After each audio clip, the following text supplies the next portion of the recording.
दोस्तों नमस्कार। पंचशील गृह शिक्षा चैनल में आपका स्वागत है। भाइयों, आज हम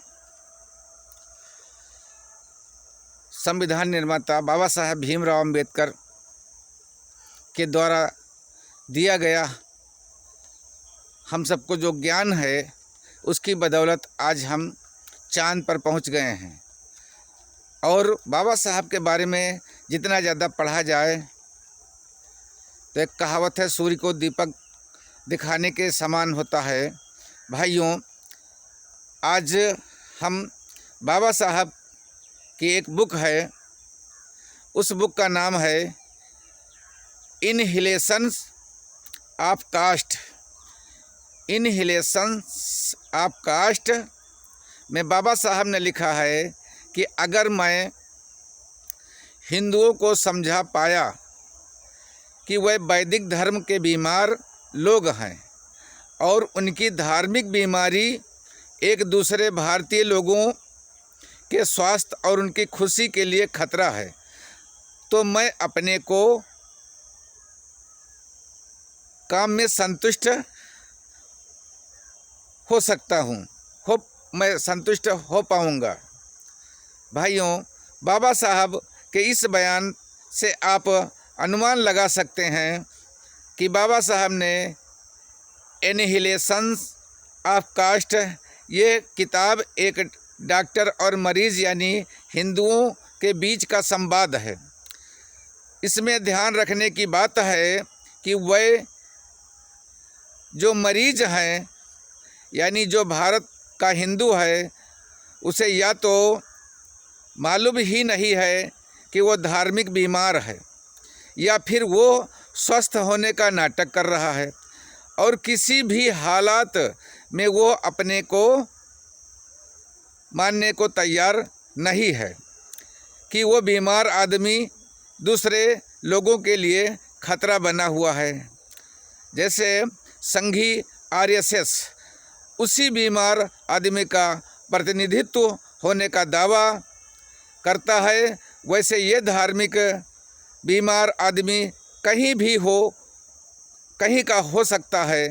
कांग्रेसी ब्राह्मण से लेकर समाजवादी ब्राह्मण और वामपंथी कम्युनिस्ट ब्राह्मणों तक उसके कई रूप हो सकते हैं, लेकिन वो जहाँ भी है धार्मिक बीमार है और बाकियों के लिए दुख का कारण है। धार्मिक बीमार न होने का बहाना करता हुआ हिंदू कहता है कि वो जाति पात नहीं मानता, लेकिन बाबा साहब की नज़र में ऐसा कहना बौद्धिक बेईमानी है। बाबा साहब बहुत ही स्पष्ट से कहते हैं, कांग्रेस हिंदू का संगठन है, एक ऐसा संगठन है जो अपने गठन में हिंदू है, वो हिंदू मानस ही अभिव्यक्ति करेगा और हिंदू आकांक्षाओं का समर्थन करेगा।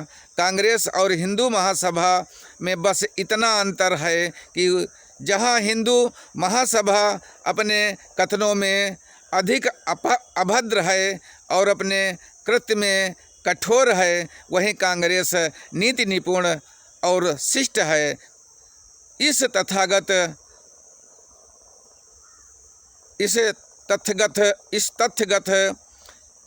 अंतर के अलावा कांग्रेस और हिंदू महासभा के बीच कोई अंतर नहीं है। भाइयों, आप अगर समझें, हाँ ये सच है कि डॉक्टर अंबेडकर कांग्रेस को भी हिंदुओं का संगठन ही मानते थे।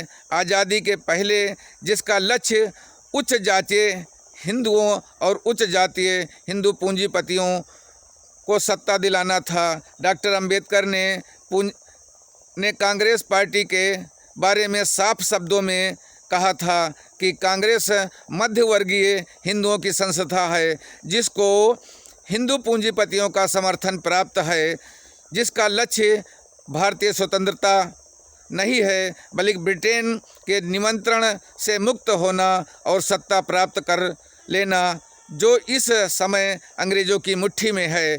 डॉक्टर अंबेडकर संपूर्ण वाङ्मय खंड 17 पृष्ठ संख्या 3 उनका ये कथन सच भी साबित हुआ। बाबा साहब अंबेडकर आगे चलकर कहते हैं, मैं जातिवादी हिंदुओं और वैदिक हिंदू धर्म से इसलिए घृणा करता हूँ, उसको तिरस्कृत करता हूँ, क्योंकि मैं आश्वस्त हूँ कि यह गलत आदर्शों का पोषण करता है और गलत सामाजिक जीवन जीता है।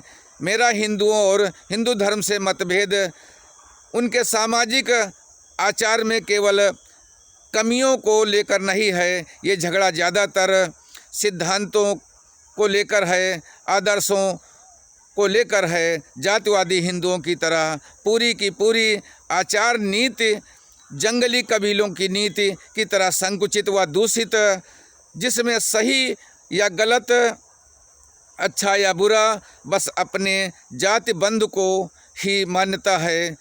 इनमें सद्गुणों का पक्ष लेने तथा दुर्गुणों के तिरस्कार की कोई परवाह न होकर जाति के पक्ष लेने का मामला सर्वोपरि है।